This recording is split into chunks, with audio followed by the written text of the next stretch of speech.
साथ ही आज हम बात करेंगे the most cult classic film Mughal Azam के बारे में।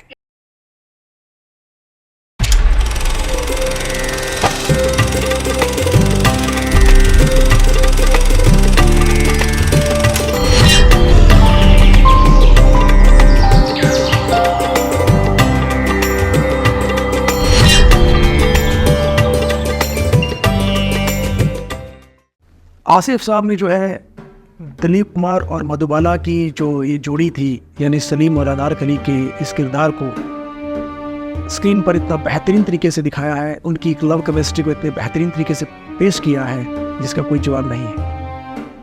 शम्मी कपूर साहब कहते हैं कि ऐसा सेंसुअस, ऐसा रोमांस, ऐसा रोमांटिक अंदाज मैंने कभी किसी फिल्म में देखने को नहीं मिला। वहाँ फाउंटेन्स लगाए गए, बाग बनाए गए और गार्डन्स बनाए गए और बहुत से आर्ट्स एंड क्राफ्ट्स का काम हुआ और उन क्राफ्ट्स के दौरान उस सारे सेट्स पर रोमांटिक सीन्स को पिक्चराइज किया गया, मधुबाला और दिलीप कुमार के सीन्स को। और ये जो सीन्स हैं आप देखते होंगे कि ऑन स्क्रीन इतने बेहतरीन लगते हैं और दोनों की केमिस्ट्री ऐसी लगती है, ऐसा प्रतीत होता है जैसे सलीम अनारकली रियल में रोमांस कर रहे हों। और उनका जो प्रेजेंटेशन था इमोशंस को व्यक्त करने का, लव को एक्सप्रेस करने का, वो इतना बेहतरीन था साथियों। आप खुद महसूस करते होंगे कि ऐसी जो केमिस्ट्री है, ऐसा जो अभिनय है, वो कभी किसी फिल्म को देखने को नहीं मिलता। बिना कुछ ज़्यादा लाग लपेट के सेंसुअसनेस को दिखाना और लव को, केमिस्ट्री को ऐसे पेश करना, ये के आसिफ जैसे ही जीनियस डायरेक्टर का ही काम हो सकता है। फिल्म के साउंड ट्रैक को कंपोज करने के लिए नौशाद को लिया गया और ऐसा कहा जाता है कि नौशाद साहब के पास के आसिफ साहब जो हैं जब पहुँचे, एक ब्रीफ केस लेके पहुँचे और उन्होंने बोला कि आप इतना बेहतरीन गाने बनाइए कि वो उसे लोग ज़िंदगी पर नाम खुले। तो पहले तो ऐसे कहते हैं कि नौशाद साहब बहुत गुस्सा हुए, नाराज़ हुए कि आप पैसे दिखाकर मुझसे गाने बनवाना चाहते हैं। तो लेकिन बाद में उनकी वाइफ ने उनको समझौता कराया और कन्विंस किया दोनों को। तो फिर उसके बाद नौशाद साहब को भी उनके डेडिकेशन का आइडिया हुआ। तो उसके बाद उन्होंने जो बेहतरीन धुनें बनी, लगभग 20 ट्यून्स बनाई गई, शकील बदायूं उसके गीतकार थे, उनसे गाने लिखवाए गए और गाने बार बार लिखवाए जा रहे थे, बार बार चेंज हो रहे थे। और जो नौशाद साहब को जो गाना था, ये जो मेन गाना था प्यार किया तो डरना के, जो करना चाह रहे थे, ये शकील बदायूं ने 3-4 बार बनाया लेकिन नौशाद साहब को पसंद नहीं आया। एक रात नौशाद साहब को अपने घर के छत पर देर रात तक अचानक से उत्तर प्रदेश का एक फोक म्यूज़िक याद आया, प्रेम किया क्या चोरी करी है। ये ट्यून उनके दिमाग में आई, उन्होंने तुरंत इस पर एक गाना बनाया और गाना लिखने के लिए शकील बदायूं को बोला और जिसे लता मंगेशकर ने बहुत बेहतरीन तरीके से गाया। लता मंगेशकर कहती है क्योंकि ये जो गाना है प्यार किया तो डरना क्या, इसको शीश महल के अंदर पिक्चराइज किया जाना था और बहुत बड़ा हॉल था, तो उसके इको इफेक्ट लाने के लिए, हालांकि उस समय टेक्नोलॉजी तो थी नहीं, तो लता मंगेशकर को बार बार एक कमरे से दूसरे कमरे में जाना होता, फिर वो माइक्रोफोन्स के सामने आती, कभी दूर जाती, इस तरह करके कई टेक्स में ये गाना रिकॉर्ड करवाया गया, प्यार किया तो डरना क्या। जितनी मेहनत इसको रिकॉर्ड करने में हुई गाने को, उससे भी ज़्यादा मेहनत इसको पिक्चराइज करने में की गई। मधुबाला ने कथक डांसर से डांस सीखा और कई दिन तक डांस करते हुए स्टेप्स लिए, फिर वो बार बार प्रैक्टिस हुई, लगभग 1 महीना प्रैक्टिस चली, फिर उसके बाद वो उसकी शूटिंग शेड्यूल जो है स्टार्ट हुआ और कई दिन तक उस गाने को पिक्चराइज किया गया, जिसे बाद में कलर पिक्चराइज भी किया गया के आसिफ साहब द्वारा। लता मंगेशकर के और भी बहुत से बेहतरीन गाने फिल्म में फिल्माए गए, मोहे पनघट पे नंदलाल छेड़ गए रे और मोहब्बत की झूठी कहानी पे रोए, जिनको मधुबाला पे पिक्चराइज किया गया। और एक गाना था जो मोहम्मद रफ़ी साहब ने गाया था, जिसमें कोरस में 100 से भी ज़्यादा सिंगर्स को बुलाया गया और उसमें उनके साथ इसको रिकॉर्ड किया गया, ए मोहब्बत जिंदाबाद। जिंदाबाद जिंदाबाद जिंदाबाद जिंदाबाद।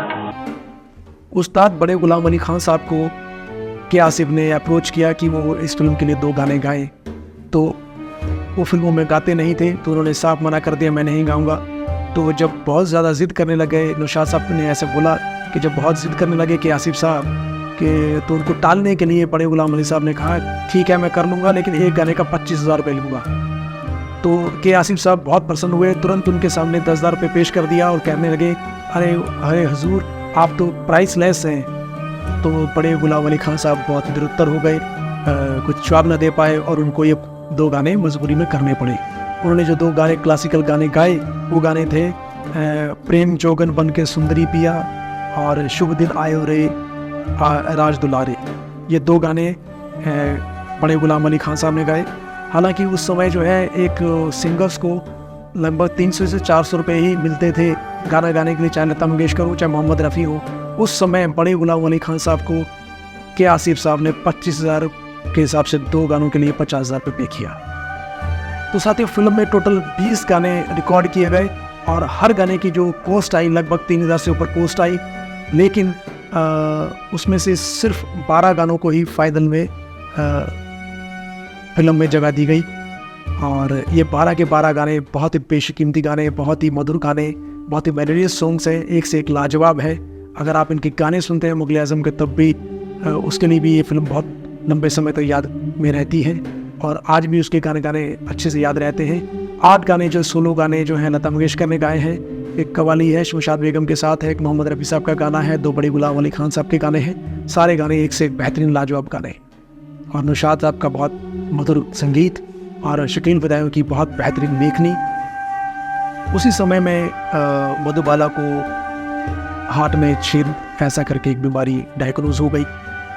उसके बावजूद उन्होंने अपने सारे जो किरदार के रोल था उनको बड़ा अच्छे से निभाया, बड़ी मेहनत से काम किया, क्योंकि वो एक कैदी की तरह दिखाई जानी थी कुछ सीन्स में। तो इसीलिए उसके लिए उनको सुबह का नाश्ता नहीं मिलता था, दोपहर का लंच नहीं दिया जाता था।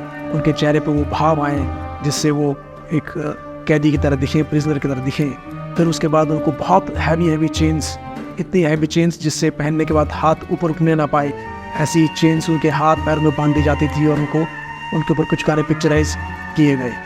और मधुबाला ने पूरे डेडिकेशन के साथ, पूरे कमिटमेंट के साथ, पूरी मेहनत के साथ अपने उन सीन्स को फिर बनवाया और के आसिफ की अपेक्षाओं पे खरी उतरी।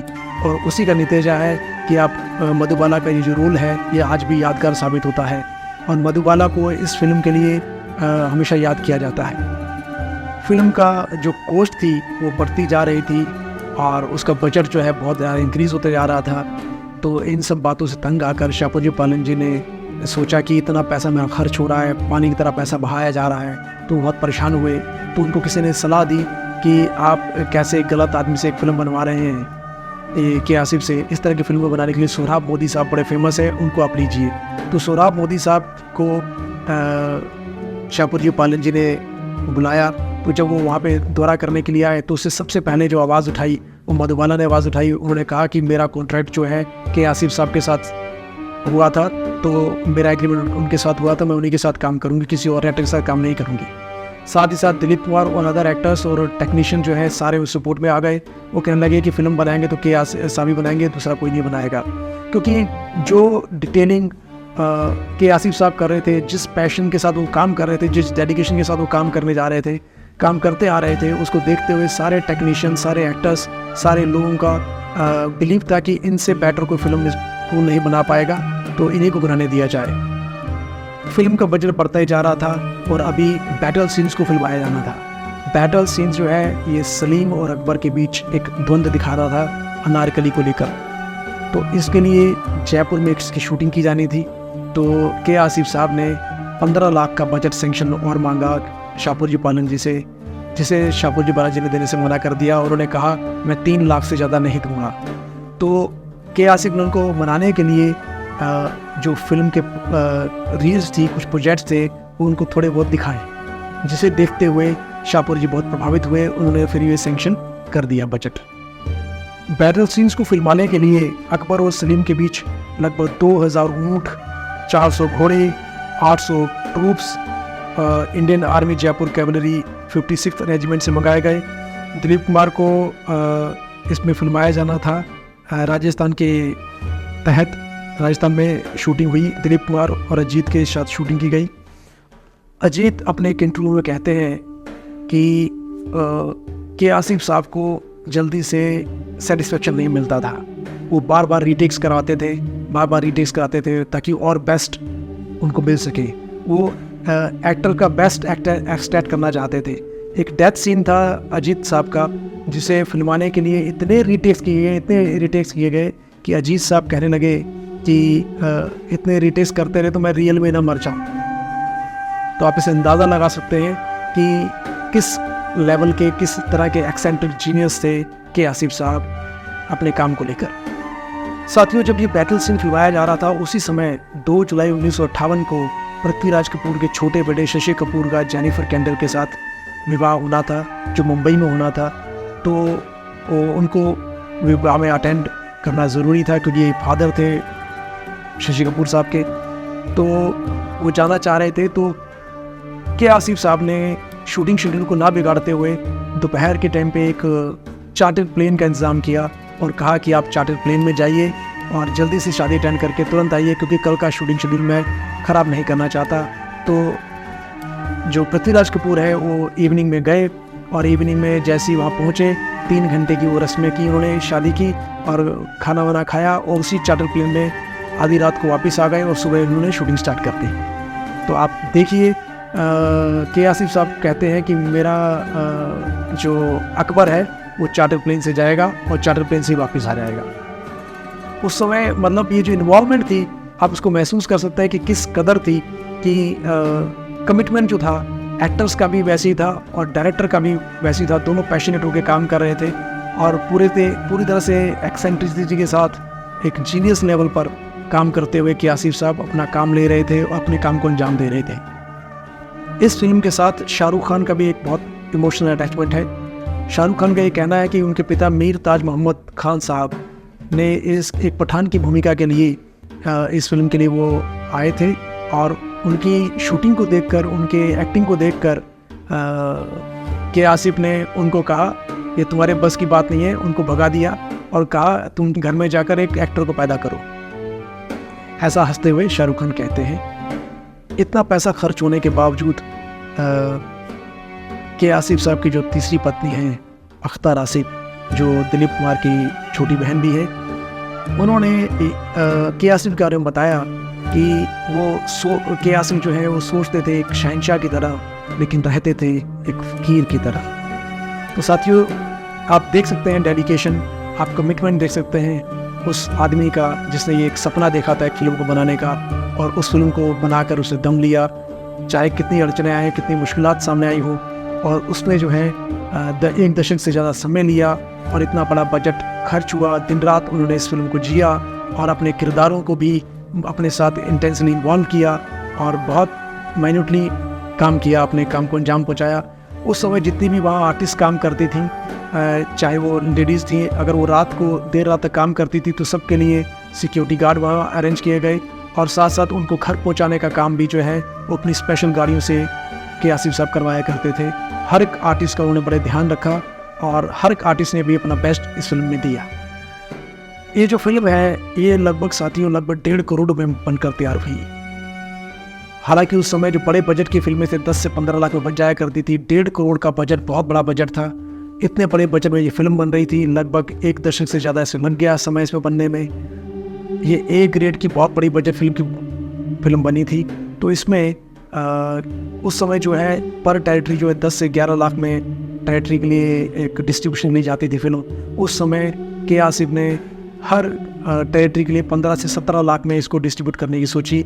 हालांकि वो मुश्किल लग रहा था, लेकिन फिल्म की विशालता को देखते हुए, फिल्म की भव्यता को देखते हुए, इसके एक्सपेक्टेशन को देखते हुए, लोगों के चार्म को देखते हुए, पैशन को देखते हुए ये फिल्म हाथों हाथ बिक गई और इस फिल्म ने फिर बहुत बड़े बड़े कीर्तिमान स्थापित किए। और आप जानते ही हैं कि ये फिल्म जो है कितनी बड़ी कामयाब सिद्ध हुई और इतनी बड़ी कामयाब हुई कि जिस मोहन स्टूडियो में वो शीश महल बना था, तो वो मोहन स्टूडियो और एक मर्सिडीज़ गाड़ी शापोजी पालन जी जो है के आसिफ साहब को देना जा रहे थे, लेकिन के आसिफ ने लेने से मना कर दिया और उन्होंने कहा कि मेरा सेटिस्फेक्शन हो गया, क्योंकि जिस लेवल की मैं फ़िल्म बनाना चाहता था मैंने बना ली। इसका प्रीमियर रखा गया और प्रीमियर में न केवल फिल्मी दुनिया के सारे जाने माने हस्ती पहुँचे, जिसमें प्रमुख नाम है राज कपूर, देव आनंद, पृथ्वीराज कपूर, शम्मी कपूर, नूतन, गीता बाली, सुरैया, राजेंद्र कुमार, वहीदा रहमान, गुरुदत्त, गीता दत्त, दुर्गा कोटे, मीना कुमारी, कमाल अमरोही, सायरा बानू, नसीम बानू, शोभना समर्थ, ऊजा माला सिन्हा, जॉय मुखर्जी, निगाह सुल्ताना, श्यामा बुमल राय, लता मंगेशकर, जय किशन, शकील बदायूं, ओम प्रकाश, मुकरी, नादिरा, जयश्री, डेजी ईरानी, हनी ईरानी, महाराष्ट्र के चीफ मिनिस्टर YB चौहान इसमें शामिल हुए। हालांकि इस प्रीमियर के दौरान दिलीप कुमार और मधुबाला नहीं आए। उनका एक मेन रीज़न था, दिलीप कुमार और मधुबाला के रिश्तों में आपस में एक खटास आ गई थी एक कोर्ट केस को लेकर, तो इसीलिए उन दोनों के रिश्ते ख़राब थे। और साथ ही साथ दिलीप कुमार जो है के आसिफ से कुछ बातों से नाराज़ थे, इसलिए वो नहीं आए। और साथियों, के आसिफ साहब ये जानते थे कि जो फिल्म उन्होंने बनाई है वो फिल्म आने वाले दशकों तक याद की जाएगी और ऐसा फिल्म जो है कभी भूली नहीं जाएगी। जब भी हिंदी सिनेमा का नाम आएगा, हिंदी सिनेमा का जिक्र आएगा, उसमें इस फिल्म का जिक्र ज़रूर आएगा। और ये फिल्म जो है इतनी सफल रही कि 15 साल तक इसका कोई रिकॉर्ड फिल्म तोड़ नहीं पाई। आगे चलकर शोले फिल्म ने इस फिल्म का रिकॉर्ड तोड़ा था। मुझे ऐसी उम्मीद है जो मैंने इन्फॉर्मेशन आपके साथ साझा की आपको अच्छी लगी होगी। साथ ही ये मेरी ऑथेंटिक इन्फॉर्मेशन है जो मैंने अपनी book Madhubala the pillars of Indian cinema में दी है। निकिता पब्लिकेशन ने इसको पब्लिश किया है, आप चाहे तो इसकी डिटेल डिस्क्रिप्शन में देख सकते हैं। और मुझे ऐसी उम्मीद है कि के आसिफ साहब के बारे में और मुगल आज़म के बारे में जानकर आपको अच्छा लगा होगा और ये जानकारियाँ आपको बहुत पसंद आई होंगी। ऐसे ही किसी और कलाकार के बारे में किसी और किस्से के साथ फिर आपके सामने हाजिर होंगे। तब तक के लिए बहुत बहुत धन्यवाद। नमस्कार।